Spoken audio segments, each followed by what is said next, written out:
Hello, good evening, and welcome to the Orta Nor Better podcast with me, Adam the Leeds fan. I am joined this evening by Luke, by Jay, and by Gilly. How are we, boys? All right? Bud? Yeah, good, mate. Good, not good. Go on, Jay. You all right, mate? You've been looking a bit quiet. Yeah, I've been better. How do you look quiet? Because I can't see his lips moving. So right, before we kick off and get to our normal way of thinking, lads, I just want to.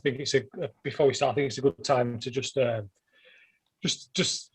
send our thoughts and prayers and best wishes to the families of Frank Worthington and of course Peter Lorimer, who we've had terrible news this week. It's been a really shitty week for Leeds United.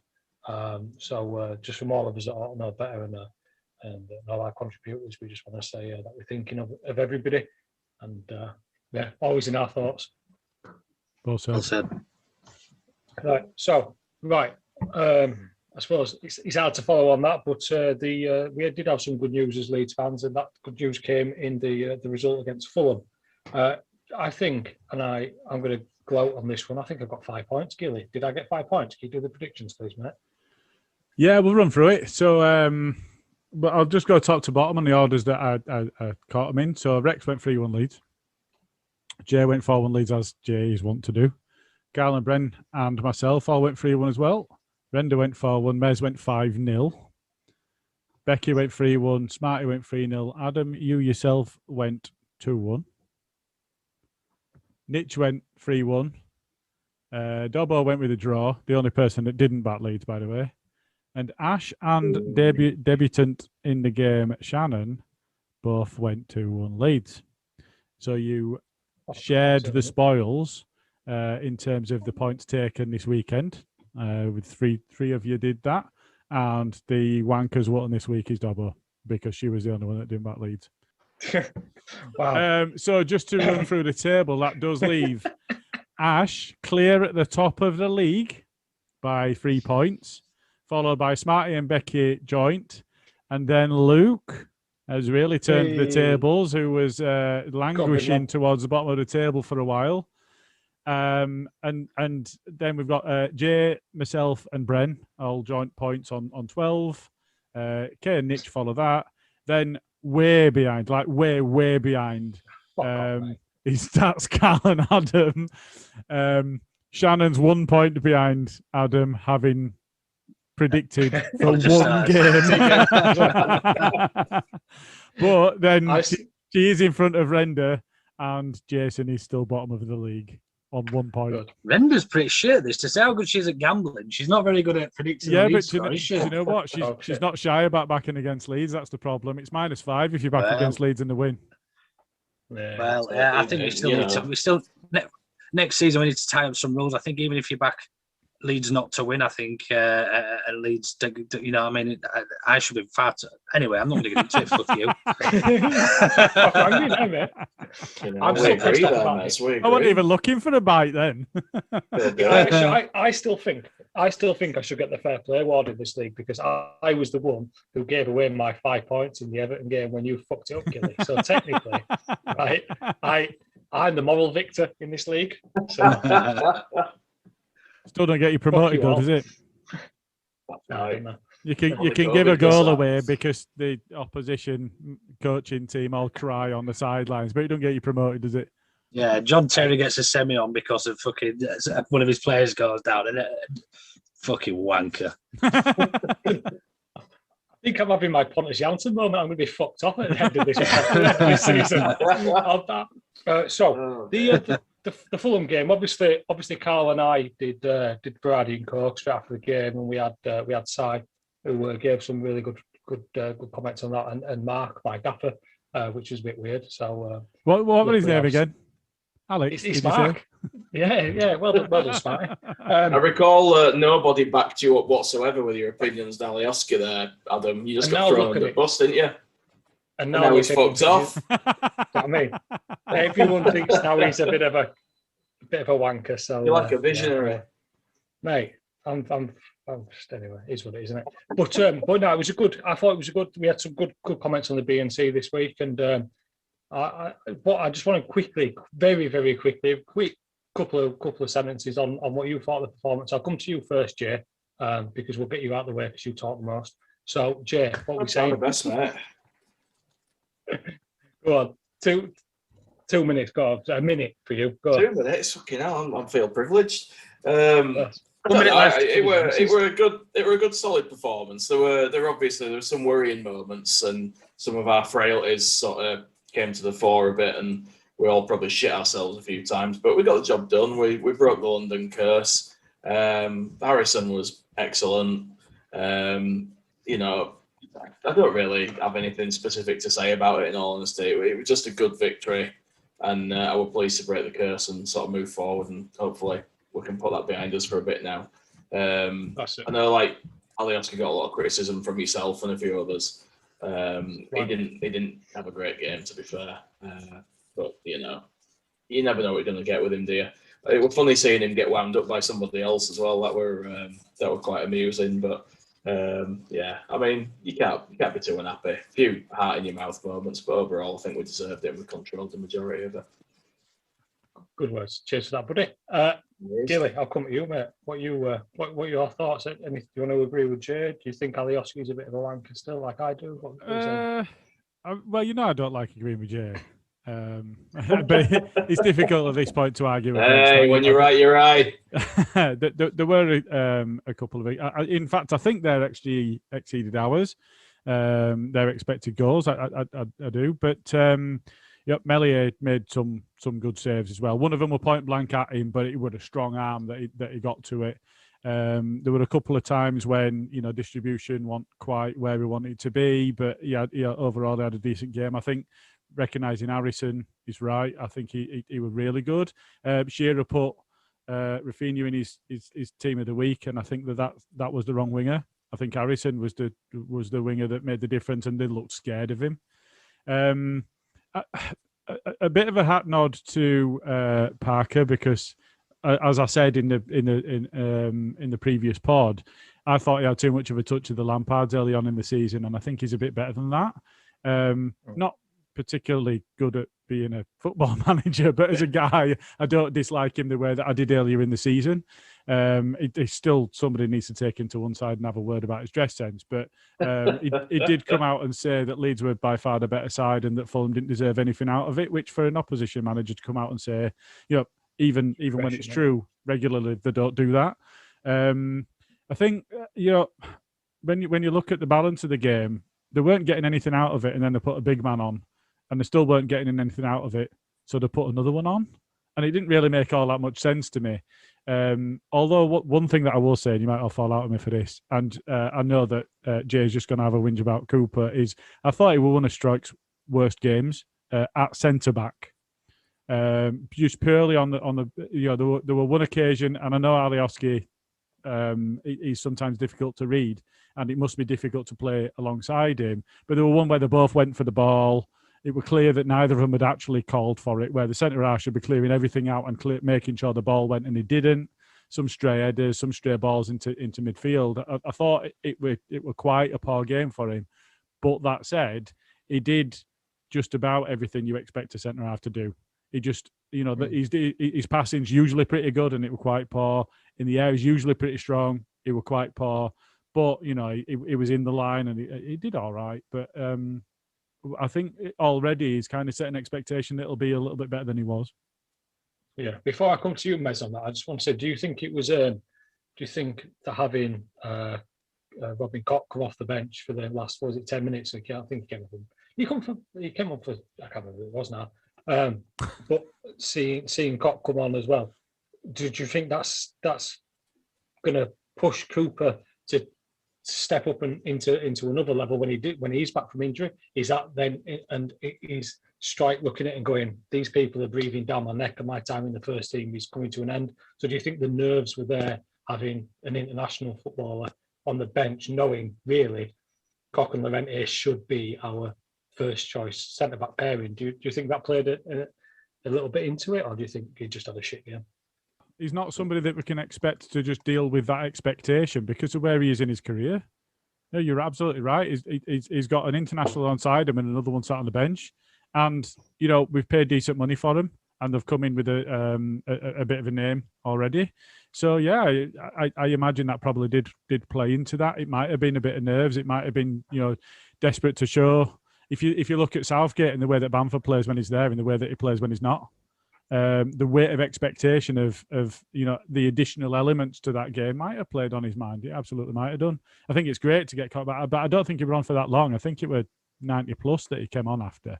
But to be fair, it's great to see him come back in, and he did play in the under-23s as well, didn't he? So he got some more minutes there. So it's great to see him back. You're right. I think come the start of next season, all if everybody's fit, including Calvin in front of them, because I think Koch and Llorente can both play in that role as cover if needed. I think they're our two centre backs. Yeah, and so Mez, I'm going to come to you first. I'm going to ask you, with what we've just said about Strike, and did he struggle with and Bamford as well when the pressure's on him, and you've got international managers looking at you in Bamford's situation, and Strike when there's an international about to come in and possibly take your place. How do we think those two are really going to react when there's a full Elland Road bouncing? Do you think they're going to be up for the challenge of that? Have they shown you enough that they're gonna? And I mean, this is harsh against Paddy, but like absolutely.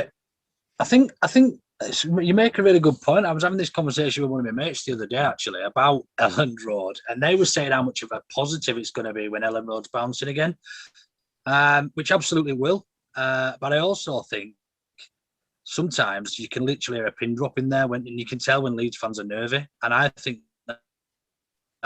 that's just as detrimental as them getting behind the team can be positive.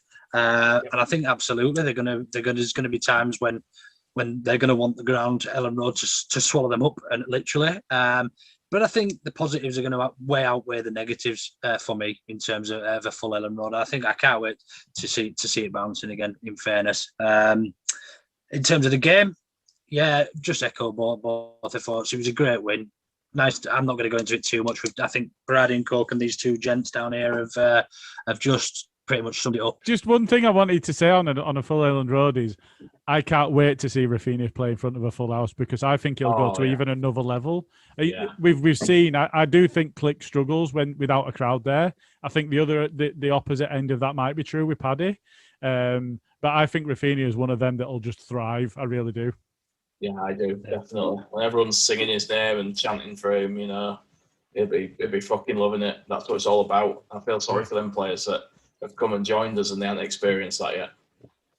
We might as well just skip to the poll at this point. I think. I don't know who come up with these questions. Like, this is what happens when I'm in a meeting. Well, who came up with these? Well, actually, it was the group. Carl actually suggested the stand question, and I think I came up with the others. Did you suggest any of them together? So we did chat about them. I just can't remember which one's which now, but yeah. So there you go. So blame Carl. So I think. So I had a good chat with Carl. So I'm gonna save his ass on this one, because I don't want to talk about building a new. I don't want to talk about building a new stand. It's boring. I'm not interested in that. Well, it won the poll, Adam, so you don't really get to sort of... Oh, he's gone full fucking chairman, Adam. Listen, 146 people who voted for that, or whatever the percentage was, you can all DM me and talk to me about it, and I'll tell you, go and play with some Lego or something. So I tell you what, could do out for a DM, won't Adam don't care what you think. That's it. He's gone fucking Maverick again. It's gone. Mad Adam's back. Back in business, but the wild card. But what I was going to say is I'd spoken to Carl about this when we'd socially distanced, obviously, because we were responsible for the game on Friday. And what Carl, I think he may be getting at, is he thinks on the East Stand we should build obviously we've got the iconic picture of the 70s team, and they've all got their names on the back of their jerseys, on their tracksuit tops. And perhaps doing some kind of mural or some kind of sculpture within the. I bit my tongue, but you said it. All right. Oh no, I nearly dropped a C on him as well. That's the second time you've nearly done that tonight, isn't it? That's all. Fulham been on 20 minutes. But Carl, I think, was getting to the point where is the East Stand in a good position where we could actually really honour sort of, especially with everything that's gone on over the past year with legends passing? Is that something that we should do? Should we build the East Stands into like into a place where we can sort of pay our respects as well as sit and watch the game? What that's what I was getting with that. Unless you want to talk about putting some more seats in it, which is boring. Well, yeah, I think we need to be clear on what we're talking about there, because you keep talking about the East Stand, where people have talked about putting a statue over the entrance and so on, but the extension would be on the West Stand. I'm going to say the East Stand's the one you wouldn't do anything with. That's the modern one. You know it's the one decent part of the ground. Come on. And this is what happens. Fucking bring back Smarty. Having meetings and don't pay any attention to 7,000. I've got a bit of an input there. So I've seen. So somebody did a mock-up on Twitter over the weekend, actually, and it's something that had been mentioned before, and it does look good. And I think it was almost like a silhouette that they'd put over the entrance to the East Stand, and it does look good, and I think that would be a good remembrance. And equally, Billy's on the corner, having them on that facade underneath the badge and all of that, I think that would be really good. I think when we're talking about the West Stand, though, looking at it from that angle, we Jack on training pitch with a fag on, with West Stand behind him, and the old they used to have the Leeds shield up there. So equally, I think there are things that we could do on either side. That West Stand, it's still all the shitty old seats, the wooden seats, and all. There's loads of work that could be done there, and it's going to benefit the club from a hospitality and corporate approach as well as. And it's the most expensive place to sit. Well, it is. But it's also worst atmosphere because they actually do crack on you when you're singing and jumping around in there. So there's stuff that needs to be done there, and I think if you can mirror what the East Stand has got, then we won't fall quite so short when we are all allowed back in. We won't fall quite so short on being able to get people into the ground, because we're not going to be anywhere near being able to meet the demand at the moment. And the more that we can do that, obviously, the better it is for the atmosphere, for the club to get the money in. It all makes sense. And I think the earlier they can start that work, we're not allowed in at the moment. So, there's 9,000 potentially going to be allowed in for the last 1 or 2 games of the season. Does anybody, we all care, but does anybody really care that much about those 2 games that we couldn't reduce that down to 7,000 and do work now? Well, you can still probably put 9,000 at rest at ground, to be fair. Easy. Yeah. Do you know what I mean? And, now's the time. It's I can understand the chairman and stuff not wanting to commit to all that work and that money while they're not sure whether we're going to stay in that division or not. But we know now that we are. So I think, now is the time to crack on, get it done, get it started now. By the time next season comes around, it'll either be ready or it'll be almost ready. I think the argument is that we've been in the Premier League for a season. We don't want to get second. Nobody's going to say that we're going to get second season syndrome, and I fucking hate that, because it's just teams just go to shit. It's not a syndrome. It's just teams think they get too comfortable, and they think. Look at Sheffield United, for instance. They didn't invest really in the team. The players they did invest weren't to benefit their team anymore or any better. And I think that's what teams generally do. They stay up. They keep the money. They've sort of reinvested from spending a lot, coming up out the champ, and they've sort of curve off some debts and whatever else. But I think we've got a real sensible leadership team at Leeds at the minute. And I think I totally trust them. Angus and Rads just seem to know what they're doing, leaving Orta to the players and whatever else. So if they could have done it, I think they would have done. There must be a reason why they haven't start talking about it or haven't done it as yet. What would be the how many seats do you think we could increase by? They're talking about making it 50,000. Is that right? Yeah, that's what they've said. That's a big. That sounds about right. 36 at the moment. Yeah, but that would also with additional changes in East Stand as well, where we lost some seats, wasn't it? Because it used to be just about 40. Yeah, it used to be like 38,900 something daft like that, but fuck knows. I've got it in my head that it was 42,000 once upon a time, but I don't know if I've imagined that.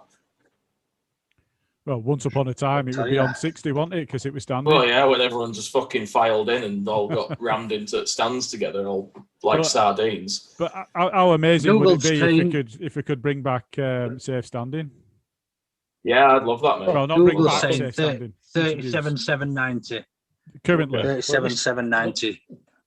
Well, this was my next point. So obviously with safe standing, they would have to, you'd remove a hell of a lot of seats to accommodate. Would they have to remove seats? Would it be one person per seat per se, or would they leave more room between in case of any potential problems? Well, they put their metal bars, don't they, in front, and they have them staggered now. I don't know if you've ever been to rugby grounds and rugby league grounds. Yeah, that's right. They put that in as a safety precaution. But what I don't think they don't have a particular, because you have free movement throughout the grounds in a Super League ground. It's great as well. The majority of the time.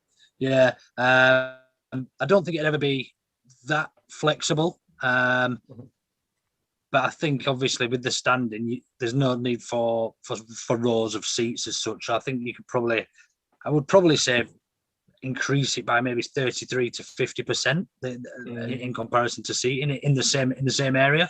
So if you look in the sort of South Stand, I don't know how many South Stand holds, but I have seen mock-ups of South Stand, and I think the COP as well, where they're on about putting safe standing up to the the rooms, if you like, or whatever they call them, and then seating above them. So I've seen loads of different mock-ups. Yeah, are you boys that's what I meant. advocates then? Yeah, are you boys advocates for safe standing? Definitely. I am. You go to a Leeds game, and in most of ground, people are stood up anyway. Stand up anyway, yeah. So you might as well just implement it properly and reap the benefits of it. Why are we still kidding ourselves? And the authorities are saying you've got to sit down, and everyone's pretending that's what happens. Everyone knows everyone's stood up. I don't want to get the club in trouble, but you get parts of the ground where the stewards are pretty relaxed because they know that it's pissing in wind trying to make everybody sit down. So everyone's just going to get straight back up as soon as they walk up the stairs. Yeah, I agree with that. And if you consider corporate West Stand, keep it that way. Put plush seats in, leather seats, whatever you want to do, and charge fruit nose for it. Yeah, stick a champagne bucket between them. Yeah, whatever. And in East Stand, keep that as family stand. Great, fine. All animals go in South Stand and Cop, so everybody gets to appreciate the fact that the animals are screaming at each other, because that's what drives all the atmosphere. Yeah, exactly. And put safe standing, even if it's only at the bottom tiers of those, put safe standing in there, because it's the South Stand bouncing off the Cop and vice versa that generates all the atmosphere anyway. Yeah, South Stand give us a song and all of that. So everybody gets to hear all of that. So cheese wedge as well. Well, I do appreciate the cheese wedge. I like it in there. Leave that as it is. Great. I love it, mate. Yeah. But I mean, East Stand, family stand, keep it seated. Yeah, great. Yeah. East Stand upper, keep it seated. But North and South, get safe standing in. Let people enjoy themselves. So this is, I've misread this. This is a much more fun conversation I thought it was going to be. So, so we had obviously we've seen this, and we've seen about the 9,000 potential fans going in for last game of the season. The so-called super fans. We have blue and yellow and white Adidas trainers. Therefore, we're allowed in before you. So if it came to how do you think the club would be able to sell a standing season ticket compared to a normal? How would they, would they do it we could have 3 games a season standing? How would they do it? For me, there's so much more to it than just saying, well, the FA are saying we can't do standing in case of, catastrophes that we've seen in the past. There's so much more to it that I think we're, as fans, looking at. I'd love to be able to stand at Ellen Road, but ultimately, how do you police that? And how do you? I don't really see where you're coming from. Capacity is capacity. Don't let any more in than are in. You won't have a certain amount of games, Adam, because there's have a certain stand that would be a standing area. That would just be it. If your ticket's in that area, then you'd stand the full season. Of course, so that's what I'm saying. But how? So if Mez, you wanted. So there's 13,000 people that can stand. This is hypothetical, Yeah. but how? Yeah. But 20,000 fans or every season ticket holder wants to stand, but there's only a certain volume. Well, I think what you probably get is again hypothetically, if they were going to put safe standing in, they wouldn't just put it in one stand. They'd probably put it in the north and south stand, and that's where the majority of season tickets are. Apart from obviously the family stand in the east stand, the family stand in the east stand are not going to want to transfer into there anyway. You're going to have more capacity in each of these stands, so I don't see where there's going to be an issue or a problem. In fact, there's probably an argument for more season tickets within those areas. I think so. Yeah, I think they'd probably offer like a chance to swap out of there if they would change it to standing. And I think the additional capacity there. Yeah, the additional capacity in the Cop and South stand would probably cover the opportunity for season ticket holders that are already in East and West to be able to switch across if they wanted to. I think so. Yeah, I think so. I think we're a long way off that anyway. To be honest with you, and I don't think the initial plans for the stadium expansion up to the 50,000 did include safe standing. I think that was all based on seating. You can't really plan for something that's not really on the agenda at the moment, can you? Well, it's not legalised. It's not. There's no legislation passed for such a large stadiums to be able to accommodate for safe standing. I don't think in this. It was gaining a bit of momentum, wasn't it, at one point? But it's kind of gone away. It's gone quiet, hasn't it? But and you can probably appreciate there's been more important things going on than the last sort of 12 months. So yeah. Just be grateful to be there. To be fair, with them stood up, sat down, or whatever. I'd literally sneak in a burger van, mate. I once had a guy actually tried don't get excited. Don't you be getting excited because I mentioned burgers. Yeah, I love a good burger, mate. I once had a guy who was completely off his face, and I scanned my ticket at the turnstile. I was going to say about 60, but it could have been you. He were off his face. I'd scanned my ticket at turnstile and tried to go through, and he absolutely rifled in behind me and tried to force his way in with me through the turnstile. And, I'm a fat fucker anyway. You can't, it's going to be hard pressed for me to get through, let alone with somebody else in there with me. I said, fuck off, mate. And he went, call yourself a fan. And I went, yeah, I paid for a fucking ticket. Call yourself a fan. Call yourself a Leeds fan. That's got to be the tagline for this episode. Call yourself a Leeds fan. Fucking arsehole. God. But the sad thing about this story, boys, is that was the last time Jay took his dad to a Leeds game. So you're not that far off at mark there, to be fair. Crackers as well. So there we are. God, we're covering a load of ground tonight, eh? We're covering more ground than Jack Harrison. Sorry. Yeah, go on. Go on, Mez. No, please, you can. No, it's You've got trouble to interrupt him now, Mez. Fucking get on with it. No. Do you know? It was actually something. That's enough. Do you just enjoy supping that coke for a straw, will you? Because you'll be eating through one if you carry on. I'll make two of us then, pal. Let's leave out coke through a straw on here. There, come on, lads. We're not that kind of podcast. I forgot what I'm going to say now. Fuck you. Okay, it's gone. It's gone to shit. So, Mike, what do you think about it, Mez? So, international break now. Who have we got out there tonight? We got Dallas, obviously Calv, Clicky, Alioski. Calv. It's Cock. Not Calv. It's Cock gone with the German team. I didn't say that. I said Dallas, Calv, Click. You can listen to this back. I can't wait for this. Cock. This is good. I didn't say cock. Come on, I said cock. Just excited. I didn't say cock. It's very certain about it. No, has Cock travelled with? Has he gone away with Germany? Because I know he's come back from an injury. Sorry, mate. I didn't hear that. No, I don't think he has travelled. Too many cocks spoil the broth. That's it, mate. Jesus Christ. We've got 3 in here. so anyway, we can edit that, boss. Gilly, you can edit this bit. So we got Dallas. This is staying in, mate. This is quality content that people want. This is it. Yeah. All right. So we got Stewie D, Clicky, Alioski, Calv. Who else has gone? Rodrigo's not gone because he's still dead, isn't he? Roberts. Cock, I don't think, has gone. Did Lorente go? I wouldn't have thought so. I'm not sure though. I'm not sure. But and I think a big shout out for Costa. Helder Costa's going to Angola. I don't even know whether. Oh no, yeah, yeah, he is, yeah. Go on, Helder.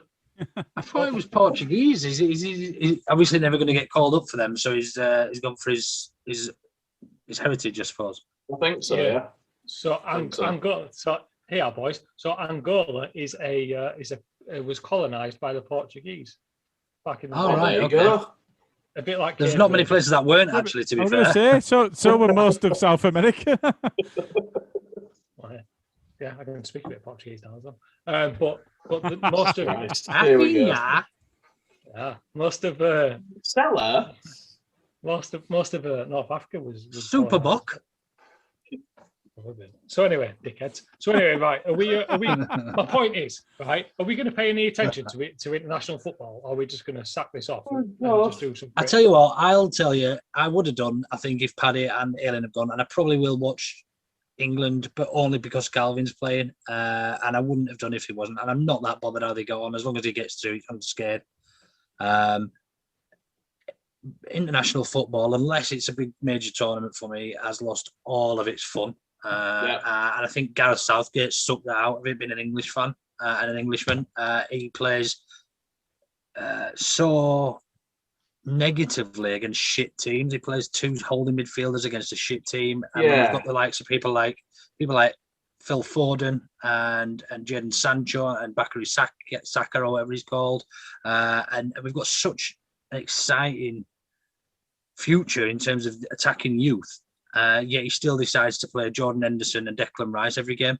You know, you say that, Mez, and on the talk show the other day, I can't remember who it was, but one of the presenters was saying they genuinely fear that he won't play Foden, like he won't start Foden, because he's just that negative. I think he will. I don't think he will. I think he's got his favourites. Bonkers. And he plays people. He's very much, although he's been there and done that, he's very much of the belief that people play off their names still, I think, and he would rather play. He'd rather play. If Wayne Rooney was still playing, he'd still be playing for it. If he was still eligible and retired from international football, my bet is he would still be in the England captain now and still playing every game. Yeah.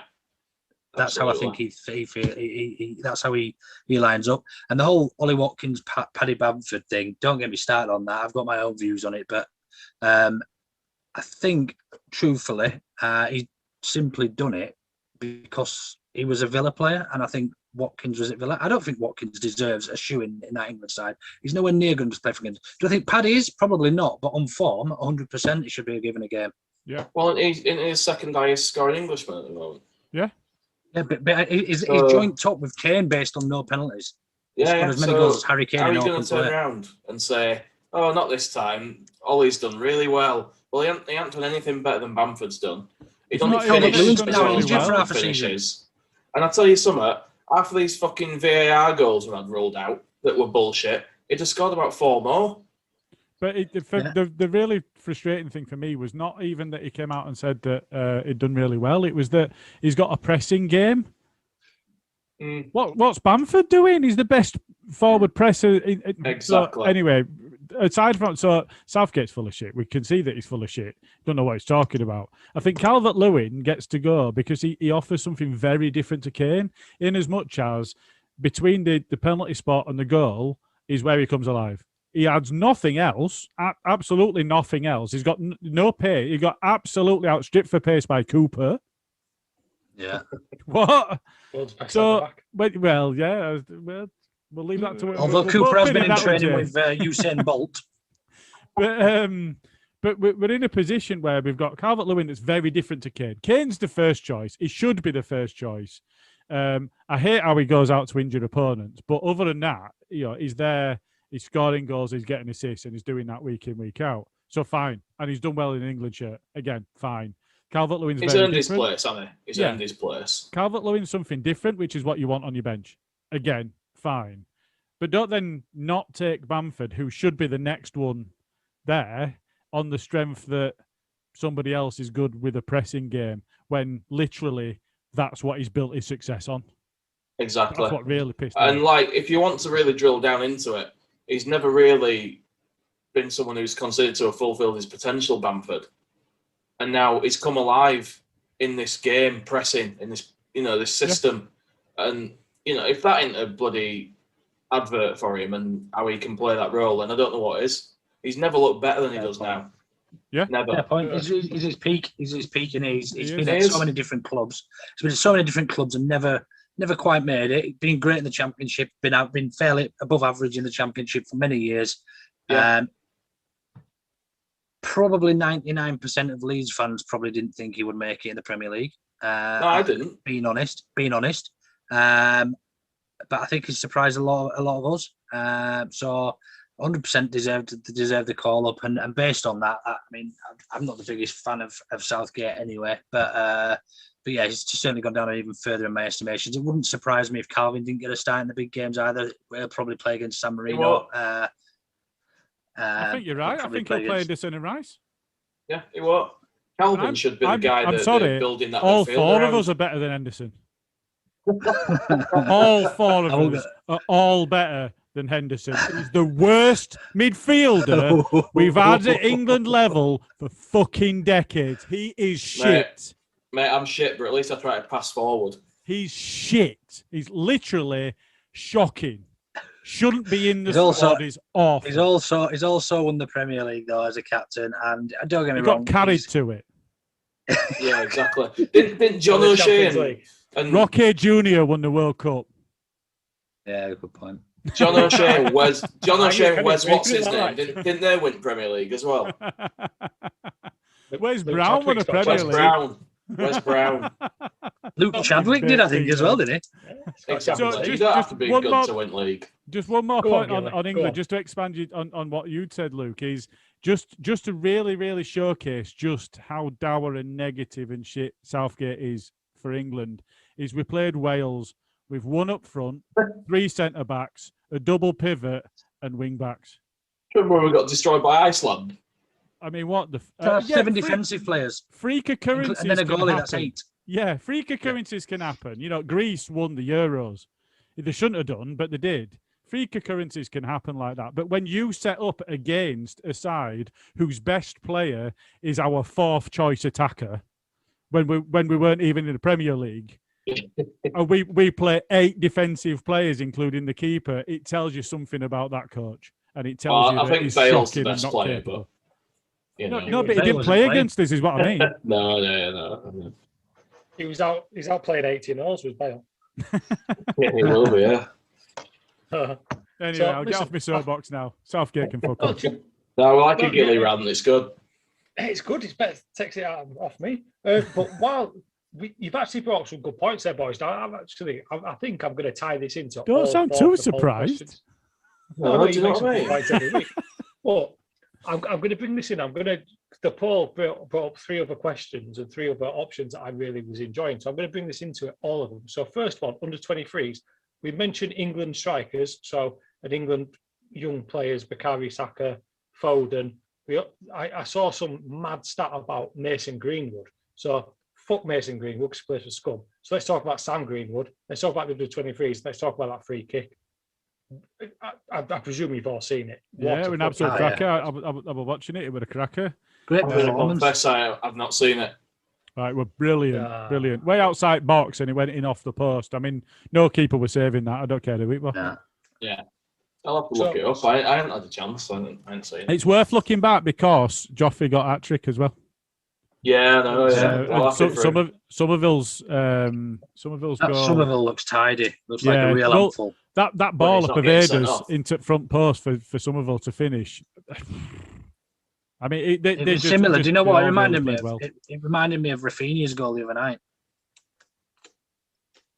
Paddy were a bit closer into him, I think. Wasn't he? The Paveda ball were, I think, a bit more difficult. But it was similar. It was similar to run on ball and finish at front post. Yeah, I like little Ian. He just needs to beef up a bit. Ian, who the fuck are you? Not get knocked around. That's what they call him, Mez. Why don't you play down? You're not the fucking police. He's not the apprentice at fucking work. That's what they call the lad. He loves it. I don't want to hear your opinions. When I want them, I'll tell you them. Me and little Ian are just going down to pizza up. Okay, Hey. See, Oh, don't say come the C on. I've word got to on edit this. that out now. We don't say the C word on this pod unless it's me. Yeah, Brolin. Get Ben. So anyway, so Fucking yeah, the guys. under 23. So this is my point, right? And I'm going to just take it a little bit back to English football. When England are playing against teams like San Marino, this is my point with under 23 football. It's just shit. It's a shit level. England shouldn't be playing San Marino. Our under 23s shouldn't be playing. Our main players should be dropping into the under 23s. The under 23 youth football in Britain, in England, is completely fucked. The whole spectrum of football. We already fixed this, Adam. I think we rant about this every week. About this. We fixed it. If you listen back to our recordings, Adam, just so that you can get up to speed. If you go back and listen to We Fixed English Football, we reintegrated. We took out the under 23s. We reintegrated a full second tier league, and we fixed it. I know. If you subscribe to the Ought to Know Better podcast, Adam, you know this. If you have I think I was hosting that one as well, wasn't I? It just pisses me off. It really, really fucking annoys me. So anyway, go on. The only What other thing point that's is missing, okay, now. Really, other than 23s are shit, but the under 23 league is the same as the Nations League, but it's just completely and utterly pointless.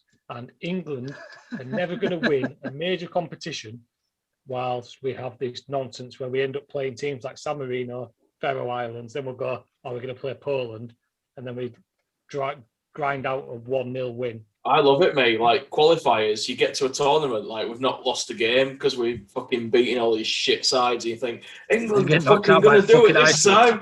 Yeah, and then you meet somebody who doesn't just roll over and nobody knows what to do. 33 points out of 33 on the road to qualification. Scored 612 goals, conceded yeah.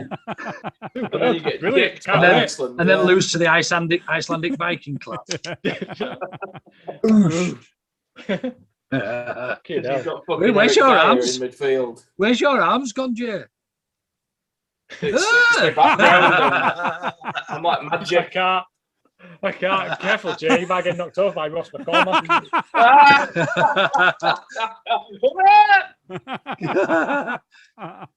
Get him on the undateables. It's all put your mushroom away. What's the last point, Adam? Anyway, because I've not made one good point all night, so I don't know what we're going to go for now. No, you said there were 3 things that you wanted to discuss. We know we're like a rudderless ship when Mezzi's. It's a good job some of us are awake, isn't it, Luke? Honestly, it's been hard. It's been hard. So I'm going to take it back, and the final point from the poll that went out today was obviously we've spoken at the start of this pod about lost legends of the club, but should the club do more to honour lost fans? And the reason I think this was brought up, there was a really poignant tweet, obviously, of the stone of Kevin Chris, which was really, really unkept, and I wouldn't say covered in rubbish and dirt, but it kind of looked like it was a forgotten piece of Leeds United's history, which I didn't quite like. So should the club do more to honour not just legends, but honour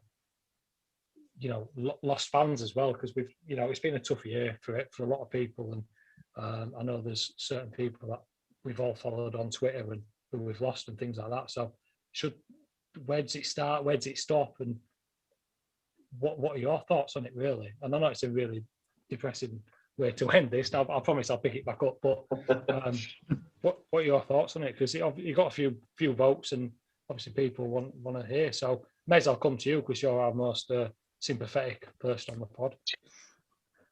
Yeah, no, I mean, in all seriousness, I think as a club, the things we do in terms of lost ones, you look at Nanny Val and Lorimer and Worthington, and we send the right message out as a club. I think although a lot of clubs don't like us for all the right reasons, because we're a loyal fan base, and we're all sort of all for one and one for all, so in the nicest possible way. But I don't think No, I think as a club we're quite strong and quite united in the things that we do for like I said, not only heroes but for fans and friends and families related to the club as well. So no, I think we do it quite well in a nutshell. Yeah. Gilly, I'll come to you. I'll come to you after that, Jay. Have you got anything to add on that when it comes to, the fan type, I think the fans more than the legends? I think just reflecting on what had been said earlier in the pod, I think out of any owners that I remember in recent times with the club, I trust these more than any others to do the right thing. Ridsdale couldn't, and then from that point on, I've not had any faith in any of the owners that we had until this point. And I think with Angus, with Rads, I think that the club's in good hands, and I do have a good feeling that they'll end up doing the right thing. I think quite often good elements that come out of tragedy is when families can be involved, families that have lost people, and yeah, but I think it's in good hands, is the club, and long may that continue. And I think whatever it is that they come up with, as long as it's not a new badge, whatever they come up with in terms of remembrance and in terms of support offered to families that have lost loved ones that are big fans of the club and that sort of thing, is I think that they will do right by them, whatever that might be. And if that is actually going out to them and saying, how can we best remember family members, things like that, I genuinely I think they'll follow through and they'll do the right thing. Words. And Jay, finally on you, mate. You win. I can't really be in disagreement with anything that's been said. So, well, do you know what I think? As Mez sort of indicated, and I feel dirty for agreeing with him again, but we're a loyal fan base, and we're like a family, and the club has come a long way when it comes to the relationship with us, the fans, and sort of how they treat people. And I don't know. Everything feels close and knit now, and it's weird because when you think about it, like if you're a season ticket holder and you go in every week, you get to know the people around you. You might not know much about them away from games. You might not even know the real names. I mean, people tell you forget stuff. You end up with your own names for people. I dread to think what some of them around us call me, but that's. I can give you a few. I'm sure you could, mate. I'm sure that sour-faced bastard. No, do you know what? I go berserk me when it's not going well. But anyway, so when you think about it, on the face of it, like you actually share some of your highest and lowest moments in your life with these people. You know what I mean? They're the people who are with you when you're at the pits of despair. They're the people who are with you when you're up in the clouds, you're going mental, you're jumping around, people are flying over your head, there's people waving babies, and these are the people you share those moments with. We don't condone that as a podcast. We certainly don't.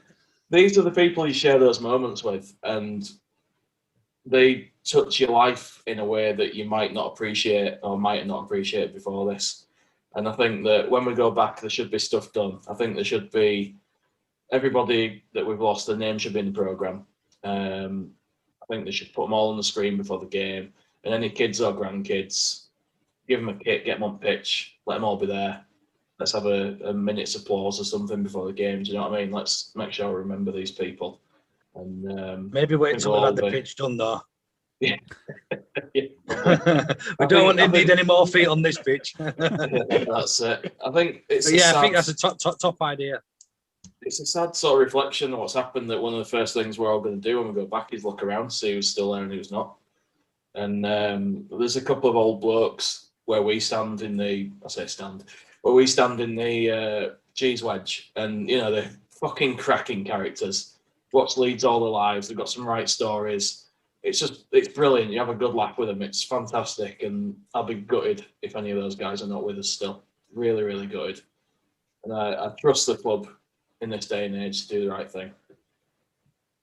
Yeah, I think I'll echo what you boys have said there. The club have been very good to me in the past with my little boy who's had his own health problems in the past and things. And and we're a family, aren't we? And as much as we take the piss out of each other on this, you know, we and take the piss out of other people as well. We are all Leeds, we are all United, and I think that's something that's really over. You know, it's a year to the day that the first lockdown started, and I think we just need to keep going because we're almost through it. And I'll see you all at Elland Road again very soon. Absolutely. So, right. On that note, we have a couple of interviews coming up this week. I think, Mez, have you got anything for us got anything juicy in the pipeline to get the whistle wet for our loyal fans?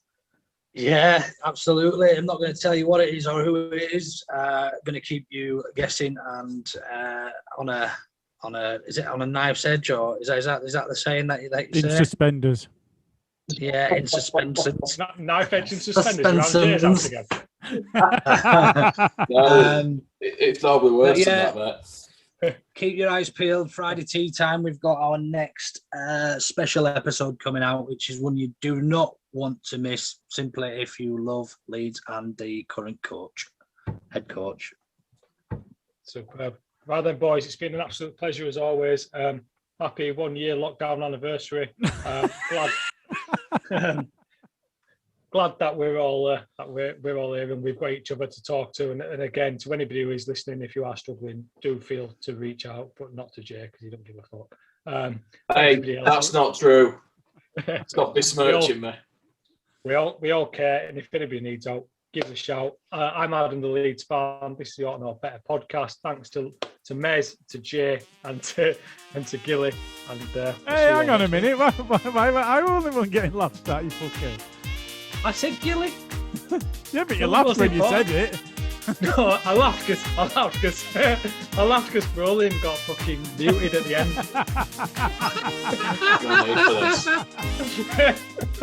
And this is all beautiful. We all love you. Goodbye. Cheers. Ta-ra.